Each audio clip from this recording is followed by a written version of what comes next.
নমস্কার বন্ধুরা, YouTube India চ্যানেলে স্বাগত। West Bengal State University BA BCom fourth semester Bengali MIL নিয়ে আজকে ভিডিও, আজকে সাজেশান দেবো এটার। দেখো, এখানে মেল ফিমেল ক্যান্ডিডেটদের আলাদা হয়।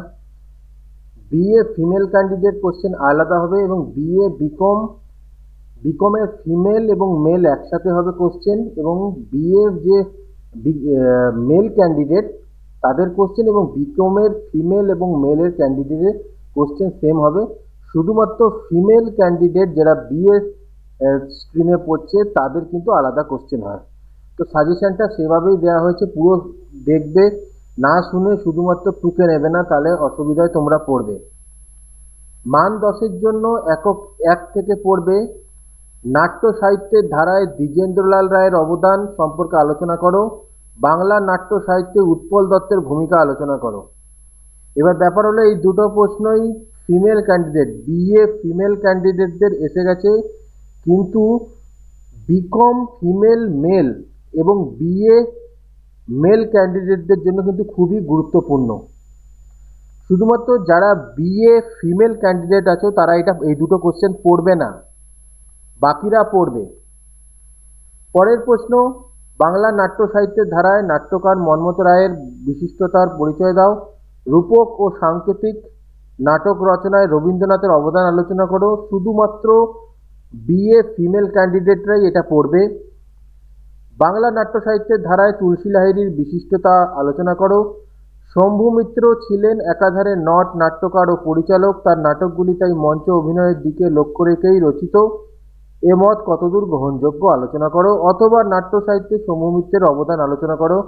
শুধুমাত্র বিএ ফিমেল ক্যান্ডিডেটরা এটা পড়বে, যারা বিকম ফিমেল আছে তারা কিন্তু এটা পড়তে হবে না।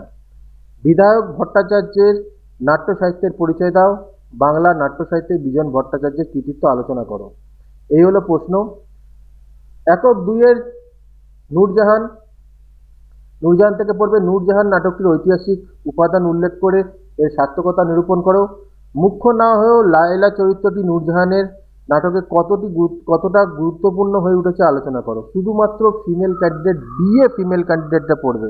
ঐতিহাসিক ট্র্যাজেডি হিসেবে নূরজাহান নাটকটির সার্থকতা শুধুমাত্র female candidate, BA female candidate পড়বে। নূরজাহান নাটকের শব্দোক্তির ব্যবহার সার্থকতা বিচার করো। নূরজাহান নাটকের নামকরণের সার্থকতা আলোচনা করো। নূরজাহান নাটকটির নারী চরিত্রগুলি সম্বন্ধে আলোচনা করো।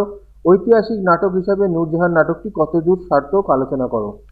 একক 3, আজও বাংলা সাহিত্যের সর্বাধিক জনপ্রিয় ঔপন্যাসিক শরৎচন্দ্র চট্টোপাধ্যায়, তার প্রতিভার পরিচয় দাও। অথবা ঔপন্যাসিক শরৎচন্দ্রের প্রতিভার পরিচয় দাও। ছোট গল্পকার আশাপূর্ণা দেবীর কৃতিত্ব বিচার করো। শুধুমাত্র বিএ ফিমেল ক্যান্ডিডেট এই প্রশ্নটা পড়বে। ছোট গল্পকার জগদীশ গুপ্তের কৃতিত্ব মূল্যায়ন করো। ঔপন্যাসিক আশাপূর্ণা দেবীর কৃতিত্ব আলোচনা করো। এবার এটা দেখো, ছোট গল্পকার আশাপূর্ণা দেবী বলা হয়েছে, কিন্তু ঔপন্যাসিক আশাপূর্ণা দেবী এটা কিন্তু সবাই পড়বে, এটা কিন্তু সেম কোশ্চেন ভাববে না। ছোট গল্পকার প্রভাত কুমার মুখোপাধ্যায়ের কৃতিত্ব আলোচনা করো। একক 4-এর জন্য পড়বে স্ত্রীর পত্র গল্পটিতে নারীর প্রতিবাদের স্বরূপটি বিশ্লেষণ করো। স্ত্রীর পত্র গল্পের মৃণালের জীবনে বিন্দুর ভূমিকা। কবি উপন্যাসের একটা বড় অংশ জুড়ে রয়েছে গান। উপন্যাসের সাফল্যে এই গানগুলির গুরুত্ব নিরূপণ করো। কবির কিন্তু আমি স্টাডি মেটেরিয়াল দিয়ে দিয়েছি, সেগুলো ডাউনলোড করে নেবে, সেগুলো প্লেলিস্ট থেকে তোমরা পেয়ে যাবে। তারাশঙ্কর বন্দ্যোপাধ্যায়ের কবি উপন্যাসে ঝুমুর দলের প্রাসঙ্গিকতা আলোচনা করো। তারাশঙ্কর বন্দ্যোপাধ্যায়ের কবি উপন্যাসের নিতাই চরিত্রটি আলোচনা করো। রবীন্দ্রনাথ ঠাকুরের দেনা পাওনা গল্পের নিষ্ঠুর সামাজিকতার পরিচয় দাও। ছোট গল্প রচনায় তারাশঙ্কর বন্দ্যোপাধ্যায়ের ভূমিকা আলোচনা করো। এবার দেখো, ছোট গল্প হিসেবে তারাশঙ্কর ভূমিকা, এটা হচ্ছে বিএ ফিমেল ক্যান্ডিডেটটা পড়বে না, বাকি সবাই পড়বে। বিএ ফিমেলরা পড়বে না, কিন্তু বিকম ফিমেল মেল এবং বিএ মেল ক্যান্ডিডেটরা পড়বে, শুধু বিএ ফিমেলরা পড়বে না। কবি উপন্যাস অবলম্বনে বসন চরিত্রটি আলোচনা করো। তারাশঙ্কর বন্দ্যোপাধ্যায়ের কবি উপন্যাসের নামকরণ আলোচনা করো। এটাও বিএ ফিমেল ক্যান্ডিডেটরা পড়বে না। 5 নম্বরের জন্য এই প্রশ্নগুলো দেখতে থাকবে, এই যে শর্ট নোট, এগুলো ভালো করে পড়বে, এখান থেকে একটা 5 নম্বর তোমরা কমন পাবে। আমি ফাইনাল সাজেশন অবশ্যই দেবো, আর চেষ্টা করব প্রতিটা নোটস দেওয়ার। এর স্টাডি মেটেরিয়াল কিন্তু আমি আপলোড করে দেবো। সব প্রশ্ন হুবহু পাওয়া যাবে না, একটু তো তোমাদের বানিয়ে লিখতে হবে, কোনো বইতেই নেই। তো এই 5 নম্বরগুলো পড়তে থাকো, ফাইনাল সাজেশন আমি অবশ্যই তোমাদের দিয়ে দেবো। তবে যেগুলো আমি পড়তে বলেছি মেল বিএ ফিমেল ক্যান্ডিডেট জন্য শুধুমাত্র তারাই পড়বে, যারা যেগুলো তো অনলি ফর বিএ ফিমেল লেখা আছে সেগুলো বিএ ফিমেলরাই পড়বে, বাকিরা পড়বে না। ভিডিওটা ভালো লাগলে লাইক কমেন্ট শেয়ার করে দিও।